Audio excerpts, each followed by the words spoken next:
very good evening and welcome to Business Live. Coming up, failure by government to pay over 4 billion cedis 5-year bond maturing today will send bad signals to the market. We'll hear from a financial analyst. For government to be able to get the bondholders to sign up about the deal, they must exhibit some trust by making sure that they commit to their words. Remember, also, government targets successful domestic debt exchange program after presenting revised offer. Not an issue of I don't want to be part of it, but an issue of where we are as a country, where we are going, what is it that I have taken from you, and how do we recover?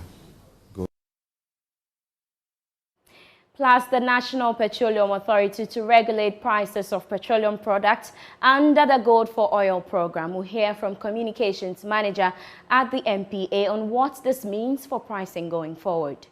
We're introducing this measure this time around because of the co-mingling that the BDCs and OMCs are going to be adopted. This is Business Live with me, Beverly Broohm. Details after this break. Please stay. Thanks for staying with us. Now, government is optimistic of securing the necessary stakeholder buy-in for the domestic debt exchange program. This was after it published the revised memorandum covering the offer, a document said to have been released last Friday. George Wiafe has the rest of the story. Joy Business is learning that unlike in the past, this document or memorandum of understanding, its draft paper was circulated among all the critical stakeholders before it was published. This was to ensure that all the concerns from these bondholders are captured in this revised debt exchange program to address all the issues so government doesn't suffer any backlash when this document is published. This is because government is racing against time to get all these stakeholders to sign up to this deal by tomorrow. It is not clear whether this will happen, as some of the interest groups, like the pensioners, have hinted that they will picket at the Ministry of Finance today for their inclusion in this debt exchange program, as they wanted to be excluded. The amended debt exchange program identifies 3 categories of bondholders, one which includes collective investment schemes and persons below 59 years ending January 2023. The second category of holders, that is those that are over 59 years. The third category are not included in the first and the second, but a separate grouping on its own. Based on this revised memorandum of understanding, it looks like the banks will be getting more than the 5% that was earlier announced by the Finance Ministry in terms of coupon payment. Meanwhile, Associate Professor of Finance at Andrews University, Professor William Supra, said failure by government to pay the over 4 billion cedis 5-year bond maturing today will send bad signals to the market. for government to be able to get the bondholders to sign up about the deal, they must exhibit some trust by making sure that they commit to their words. Remember, both the president and the finance minister, they have mentioned that government will pay bonds when they are due, especially the first 2 bonds due in February. For individual bondholders to hold government to its words that after 5 years, if you sign on to the bonds, you will be in a position to pay us. Government must make sure that they're able to pay this one now, have that agreement to bring the confidence back to the individual bondholders that yes, we should trust government that government will pay. If government fails to pay this one, to send a bad signal to the market that even the 5-year strategy put on the table now is not certain. Government may also default. Yeah. These are some of the challenges to government, and it's incumbent on government that they find a proper settlement date, use all the available revenue they have generated to be able to pay these bonds. The other option is that if government will want to also talk to the individual bondholders to convert some of their bonds due into treasury bill transactions, that is the third option that government will have now, because the treasury bill rate for 91 days and 182 days are something that's very lucrative now. So if government is not able to pay the interest now and accruing it, and they have a discussion to roll over these bonds and convert them into treasury bill payments, that will give some assurance to the staff, seeing the position taken by the pensioners and the individual bondholders. It's very tough, but their holdings in the portfolio are no more than 30% of the total bond portfolio. Those very significant. The good thing is that the corporate entities have agreed to sign on. The individual bondholders, which probably governments will have to be engaging them, and then when government goes to meet IMF, can make a case that engagement with individual bondholders are still ongoing. We believe that to be able to get something out of them, and this would be a good sign for government to be able to get the funding from IMF. But if government fails to, as I've mentioned, fails to pay now, the one which is due, it will send a very bad signal to the individual. Now, individual pension bondholders have picketed the Ministry of Finance today, demanding that they are totally exempted from the ongoing domestic debt exchange program. About 50 of the bondholders have thronged the ministry's premises with placards and red bands to register their displeasure over their inclusion. Meanwhile, the Finance Minister, Ken Ofori-Atta, explained the reason behind government's decision to include individual pension bondholders. He appealed to them to accept the domestic debt exchange program as the country races against time to secure an IMF program. Received the petition, and really, I mean, I was intending on having a statement to the nation, you know, which we will do. But given that you had come here, I thought I should really come and meet with you and really understand what it is we are trying to do and where we are in the economy. And I think we should get, you know, something really very clear for me. I mean, a nation must look after its destitute, or widows, or orphans, or retirees. Okay, so we came up with a bond program, and we're supposed to close this maybe on in December, and we moved it. So we've moved it about 4 times, and really this is it. The challenge that we have, as you all know, is that we need by the end of March or middle March to have concluded with our IMF program. This is an important part of that program for us, the debt exchange. And then we had various issues. You know, we have therefore in this period engaged the banks and financial institutions, and I think we've come a long way in which we expect a full tendering tomorrow when the tender closes. Then we also had engagements of individual bondholders, including yourselves, and Dr. Duanani really represented you guys extremely well, because we were at a 0% interest, in which it was a 12-year, 15-year bond. Okay, so he articulated your specific issues, and we reduced it from 12, 15 years to 5 years. Okay, so that accommodating that, even though we know that over a third of you have bonds that are beyond the 5 years, as we sit today, you know, 12 years and up. So we brought it to the 5 years, okay?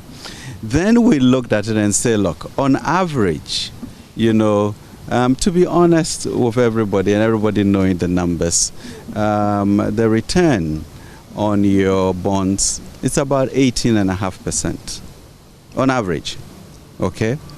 So looking at all of the categories, we say, well, these are retirees. Let's include those 59 who will be 60 this year and give them 15%. So the fight that we are presumably fighting here is a difference between 15 and 18.5%.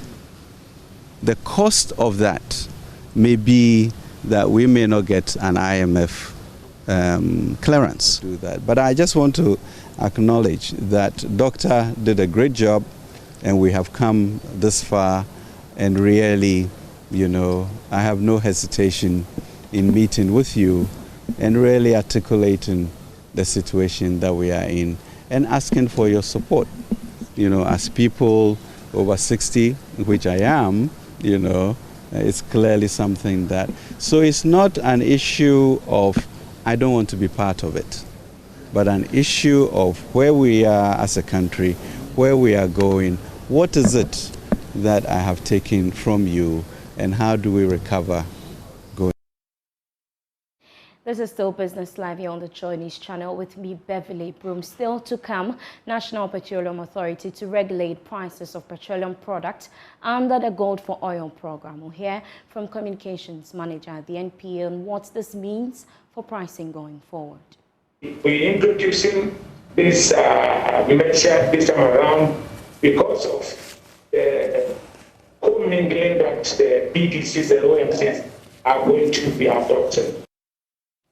Thanks for staying with us. We do some other stories now, and the National Petroleum Authority says it will regulate prices of petroleum products under the Gold for Oil program. This will be done in the interim until the volumes increase significantly. The NPA said this will ensure that the prices of petroleum products under the Gold for Oil program reflect other pumps to benefit consumers. Communications Manager of the National Petroleum Authority, Mohammed Kudus, spoke on the marketplace. Regulation in this sense is not what it used to be before the amendment in 2015. We're introducing this measure this time around because of the co-mingling that the PDCs and OMCs are going to be adopted. What it means is that they have two sources that they are picking their fuel from. One is under the G4O program, and then the other one is under the prevailing market price.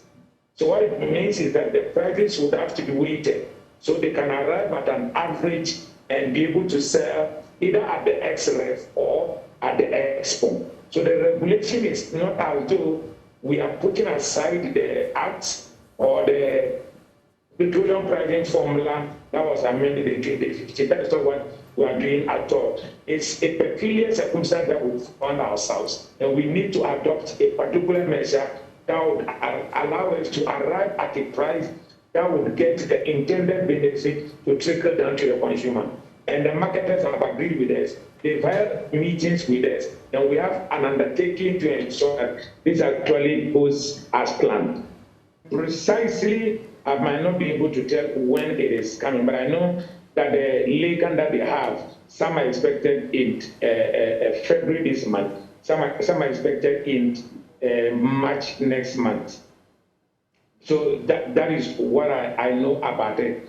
Holding every other thing constant, and let's be mindful, the prices of the product on the international market can vary as and when they choose to do that. Okay. OPEC do not operate to our wishes. But holding everything constant, we're expecting that the Gold for Oil program would impact on the price at the pump so that it comes a little bit lower than we are buying it presently.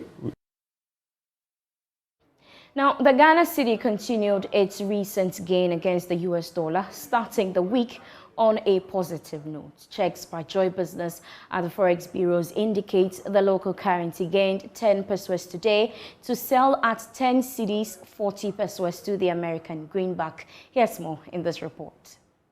The recent gain by the Cedi narrowed its year-to-date loss in the retail market. The same story can also be said about the pound and the euro, as the Cedi is going for 14 cedis, 80 pesos and 13 cedis respectively. Many market watchers and analysts are surprised about the sudden turn of the performance of the local currency, especially when the country's reserves have gone down drastically to about 2.7 months of import cover. However, the recent resurgence of the cedi could signal that investors are very certain of an International Monetary Fund bailout program soon after the completion of the debt exchange program. The deadline for the domestic debt exchange program is expected to take place tomorrow. We go to the Upper East region now, where a community mining scheme has been launched at Bongo Soy in the Bongo district of the Upper East region to promote responsible mining following the discovery of large deposits of gold in that area. Lands and Natural Resources Minister Samuel Abujinapo, who launched the mining scheme, said the government was confident it will help curb the illegal mining or galamsey menace and keep the youth of the area employed. Our correspondent Albert Sori reports. The Bongo Soy Community Mining Scheme aims to promote inclusive and responsible mining and provide employment opportunities for the youth. The scheme is being operated by the Bongo Soy Community Mining Limited, which has been granted a license by the Ministry of Lands and Natural Resources to operate on a 25-acre gold mining concession in the community. It is the first ever community mining scheme in the Upper East region and the second to be set up in the 5 regions of the north, following the one that was first set up at Tinga in the Bole district of the Savannah region in the year 2020. Lands and Natural Resources Minister Samuel Abujinapo, who launched the Bongo Soy Community Mining Scheme, said it will help ensure adherence to mining regulations.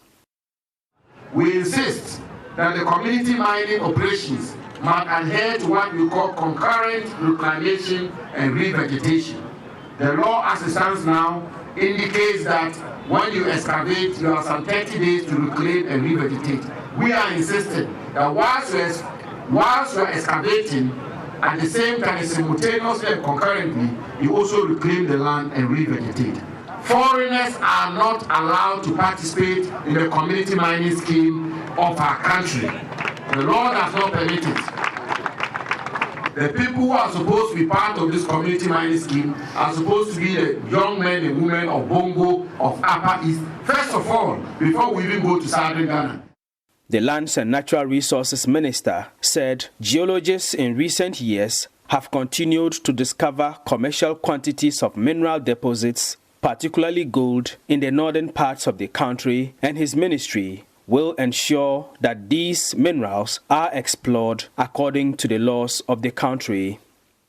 We're going to work with you closely, beginning with this community mining and others that may come on stream, and generally for the exploitation of the mineral resources of the Upper East region and the Bongo traditional area.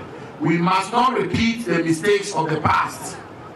We don't have to, as the chairman rightly pointed out, we don't have to engage in mining activities in Upper East region in a manner that would degrade, that would destroy the landscape, and that would destroy the water bodies, and that would destroy the environment of Upper East. We cannot afford that. We cannot also construct a mining industry here in Upper East region which will not benefit the indigents, the people of Upper East, who are the true owners of these resources.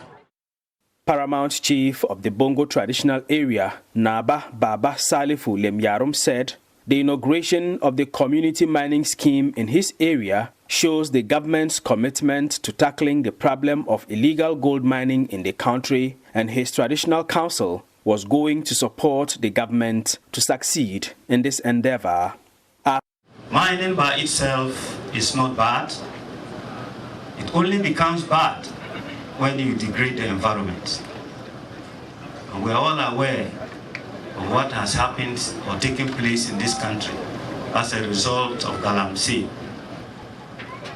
So if today the government has given the authority that we can do community mining, responsible mining, that will not degrade the environment, why don't we cherish it? Upper East Regional Minister Stephen Yakubu called on the Ministry of Lands and Natural Resources to set up similar community mining schemes in other mining districts in the region. This region is a poor region. Today, we also know that we can be counted as one of the regions that have got gold. We have brought this huge investment to Bongo. Mr. Minister, we thank you. For Joy News, Albert Sori, reporting from Bongo Swing. Now, as the government inches closer to establishing a national airline, industry players are warning of political interference which could weaken the foundation of the company. According to Group Chief Executive of Ethiopian Airline, Masfin Bakale, having many political hands in such a corporate organization could badly affect its existence. He spoke to some journalists in Accra. That Ghana used to have its own national carrier for several years, and unfortunately the airline was not successful. The airline business is different from other industries like banks or factories. It's a different business, and it requires special competencies, special experience, particularly in the leadership, to successfully set up an airline and develop it. Our advice to African governments is that when they want to set up an airline, they have to make sure that it's well organized and it has good leadership and good governance. Several African airlines, not only Ghana, but in other countries, didn't succeed. And there are several factors. One of them is interference from governments. Once airlines are set up, they should be left alone without any interference to do the business profitably. This is one. Secondly, the leadership has to have experience in the field and discipline in managing costs. Costs are elements that kill airlines, and any airline that doesn't manage its cost is doomed to failure. So that is our general advice to anyone who wants to set up airline in Africa. Now, stakeholders in the agriculture sector have repeated calls on the government to increase investment to boost local rice production in the country. They want the government to speed up measures to regulate, if not completely ban, the importation of foreign rice, a practice that they say is negatively affecting domestic production and consumption. Our correspondent, Ilyas Tanko, has been interacting with some stakeholders on the sidelines of the launch of the National Rice Fair at Wale Wale in the Northeast region. The 18th edition of the National Rice Fair was held in the West Mamprese municipal capital Wale Wale in the Northeast region, organized under the auspices of the Tamana Rice Company Limited and IDH. The Rice Fair brought together stakeholders in the rice production and supply value chain, but also several other distinguished personalities, including the Overlord of Mampurgu, representatives of the Yana, and political and religious figures, among others. The purpose of the fair was to explore means of building sustainable partnerships to enhance local rice production and consumption in the face of multiplying challenges confronting the various actors in rice production in the country. In his address as a special guest, the Paramount Chief of Nanton, Na Nantogma Bawa, speaking on behalf of the Yana, called on the government to regulate the importation of rice into the country. To enhance local rice production and consumption, it is important for government to tactically regulate the importation of rice. Without that, there is no way the local subsector will see any growth. And unemployment, especially among the youth, will continue to increase. For how on earth can the country spend huge sums of foreign exchange to import rice, when 1/10 of such money can turn Ghana into a rice exporting company? It's therefore imperative for stakeholders in the food and agricultural sector to ensure increased and sustained domestic production of good quality rice for food security.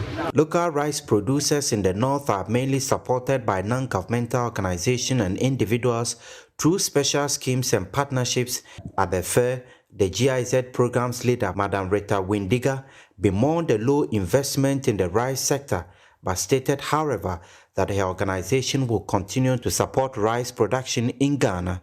I wish to urge the Ghana government, all authorities, His Majesties, to continuously support the productive farming and processing ventures.